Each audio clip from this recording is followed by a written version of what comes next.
Welcome to the Northern Affinity video podcast. During this session, we will be having an unedited discussion with an expert. And what I'll be planning to do is during our discussion, get them to teach me something. Teach me about something that's of interest, but also they are an expert in. I'm Michael Edwards and I'm the founder of the Northern Affinity.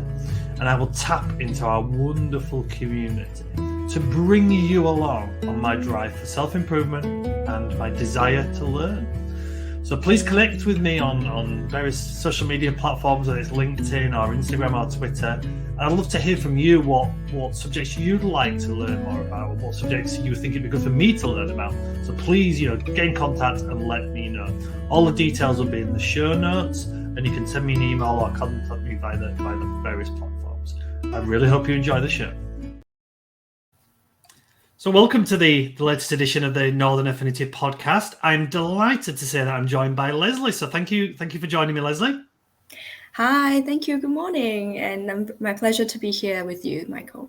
No, it's great. I'm really looking, this is very quite a different conversation to the ones we've had before. So I'm really, really looking forward to this. And we're going to talk about kind of how people can maybe expand their business, grow their business into Asia.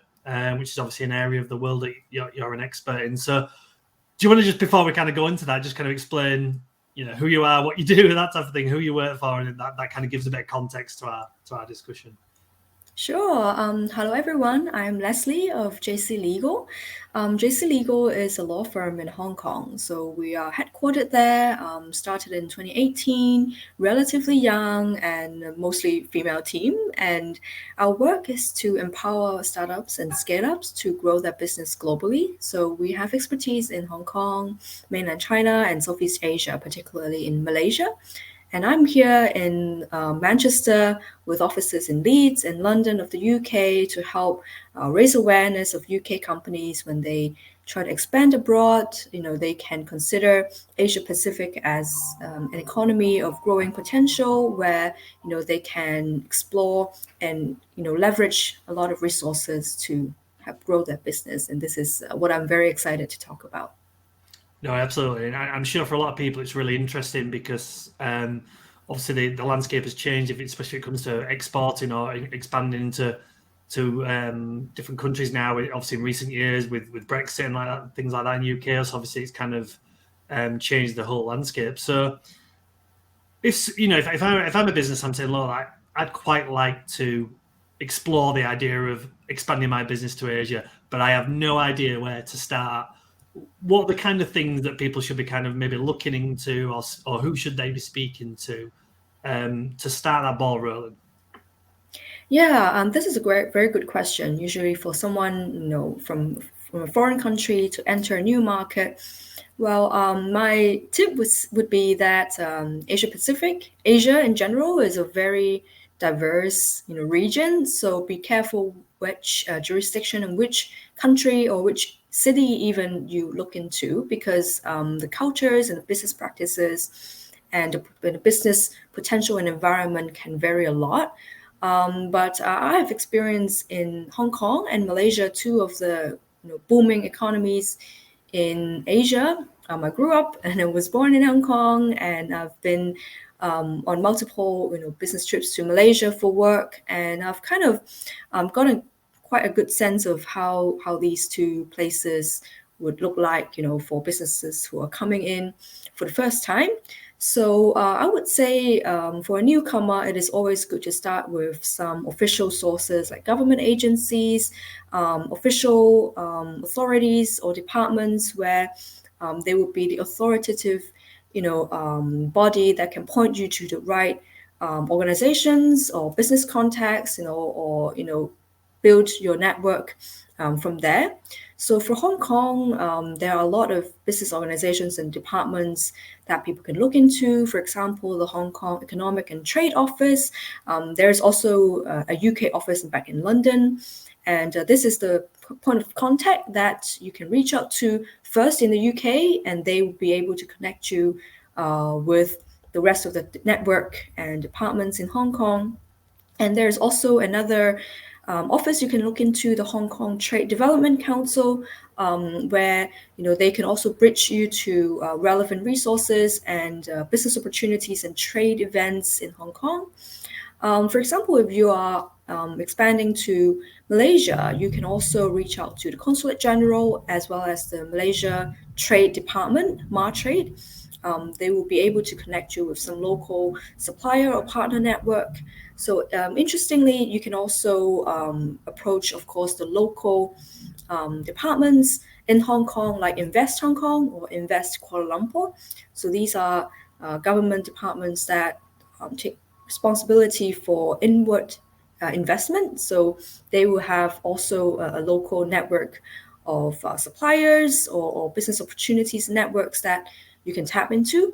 So I would suggest, starting with some government resources or agencies. That's always a good start, and they will be able to lead you to, for example, exhibitions or trade fairs where you can broadcast your service and products to a wider audience. No, that makes sense. That's a really great list. Thank you for that.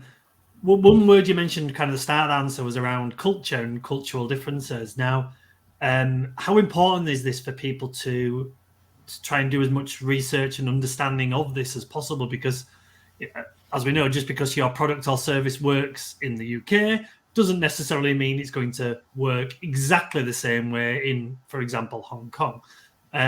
How, and funnily enough, I listened to a podcast about something similar to this yesterday.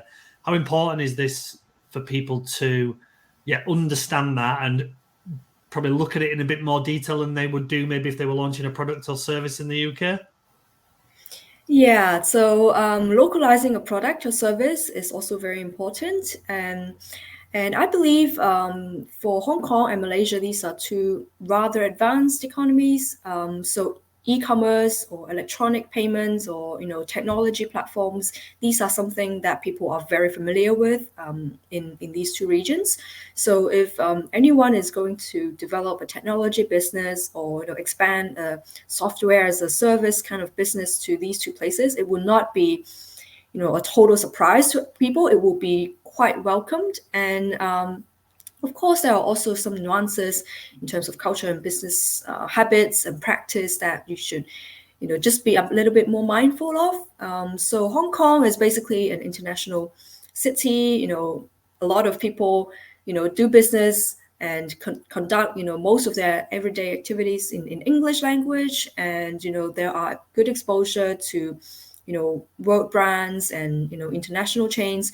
So in Hong Kong, it is quite, I would say, I think it's quite easy for people from the UK to adapt to even to settle and live there for a longer time.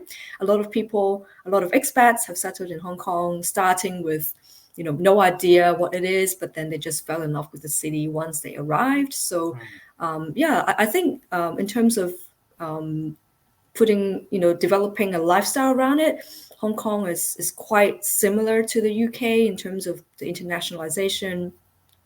And for Malaysia, the cultural difference would be it is a multiracial and multicultural country. So just a little bit mindful of, there are different races, and also the Bumiputra, Malaysia, Malays are the majority race, and followed by the Chinese, the Indians, and the other races as well. So there are also some religious or traditional customs that you may take note of while building a team there, hiring people, or just in general looking to expand your business.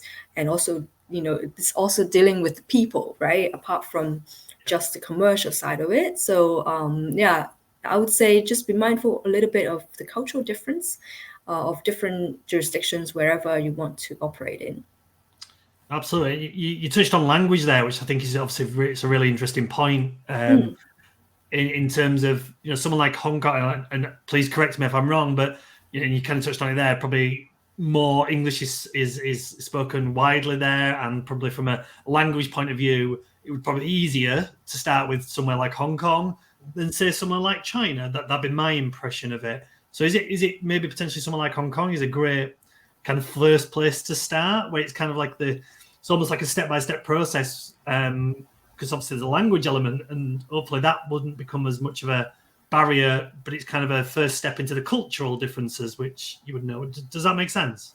Yeah, absolutely. And so yeah, your kind of mindset or your assumption of tapping into mainland China market through Hong Kong is actually what a lot of businesses have been doing. Hong Kong is a good gateway for international businesses to explore, set up their regional hub or headquarters, and then from Hong Kong, from there you can expand regionally.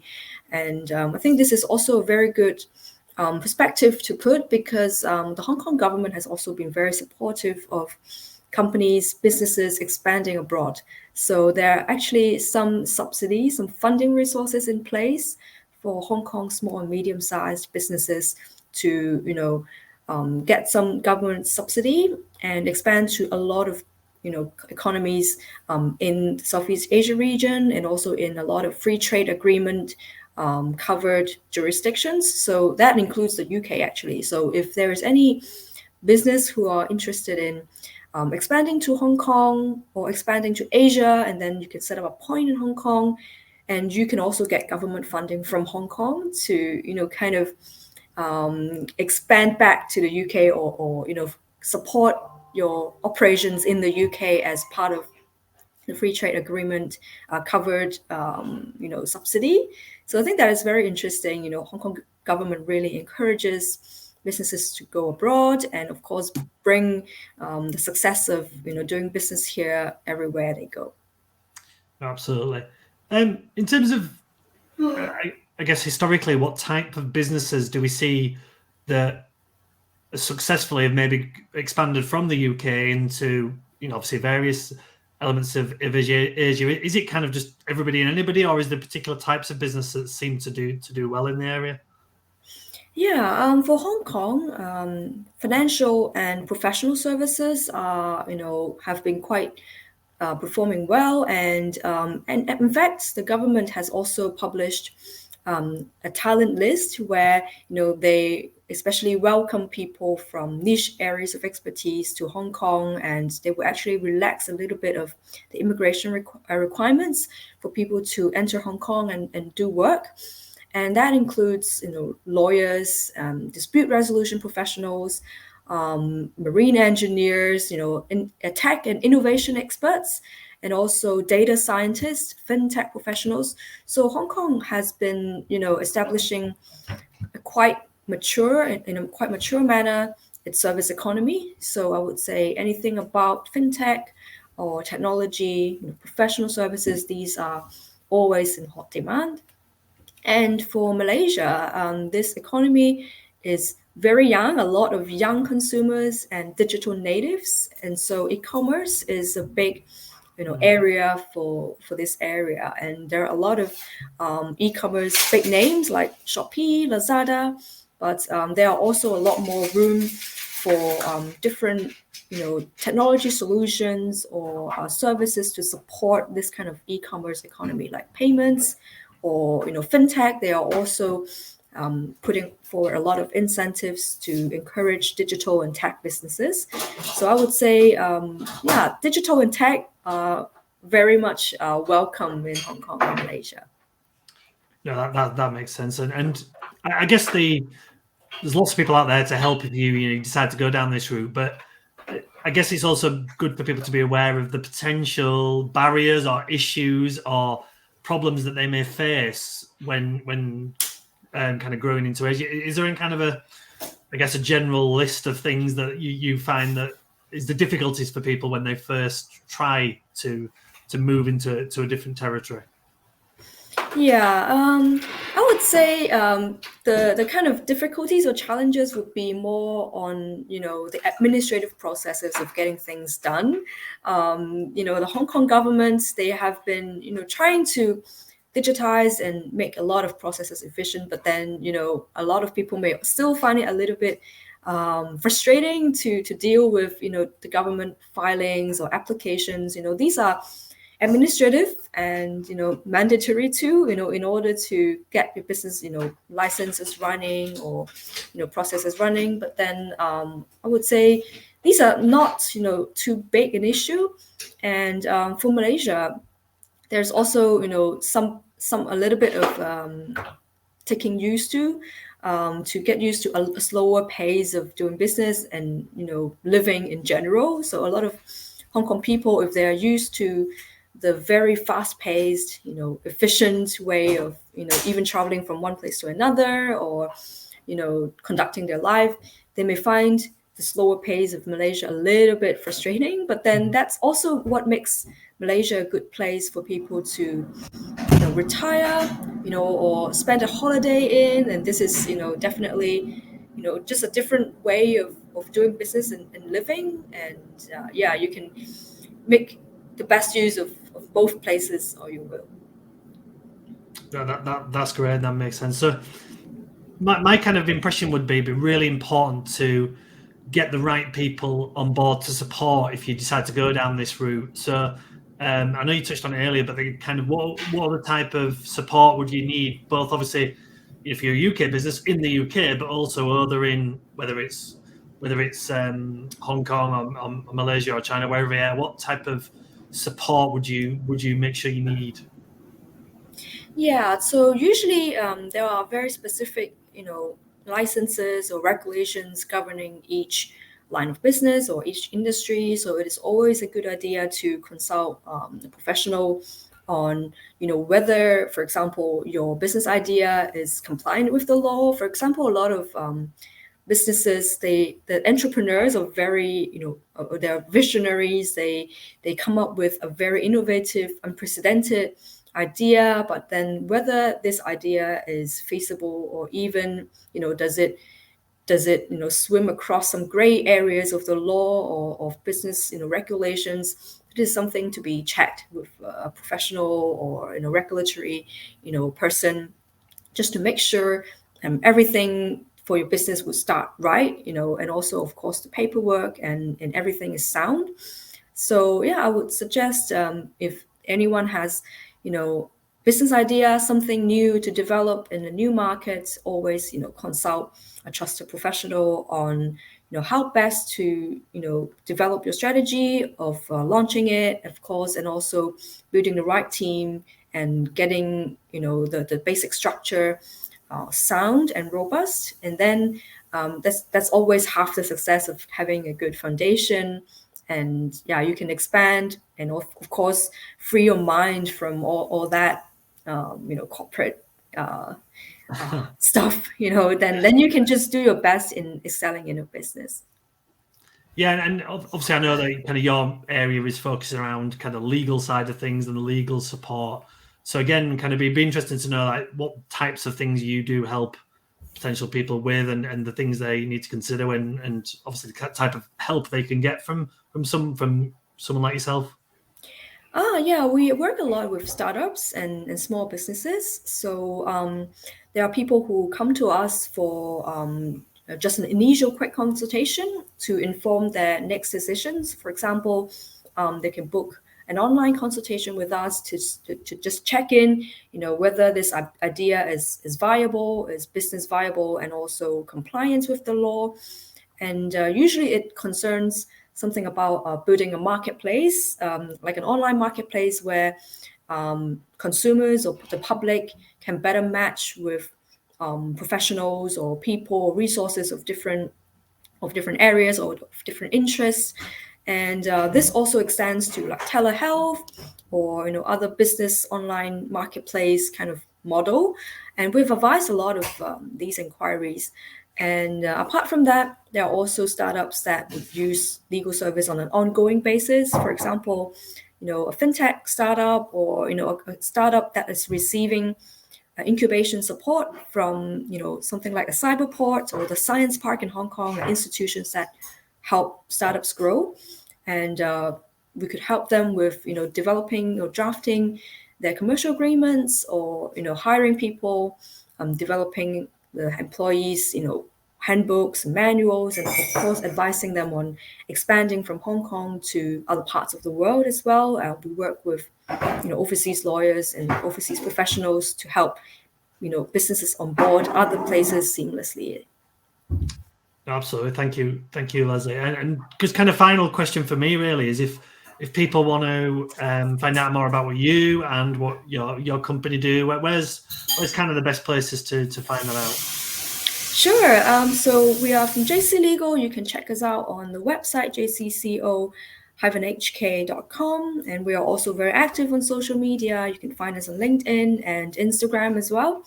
And yeah, and I'm just an email away. You can just look me up on the website, and you'll find my contacts. And just if you have any questions, feel free to connect online or connect on LinkedIn. We can always have a chat. Thank you very much, Lesley, and thank you for your time. And obviously, if anybody is in and around kind of the Manchester area, Lesley will, I'm sure, be about at some of our future events. So you could get across there and obviously meet there.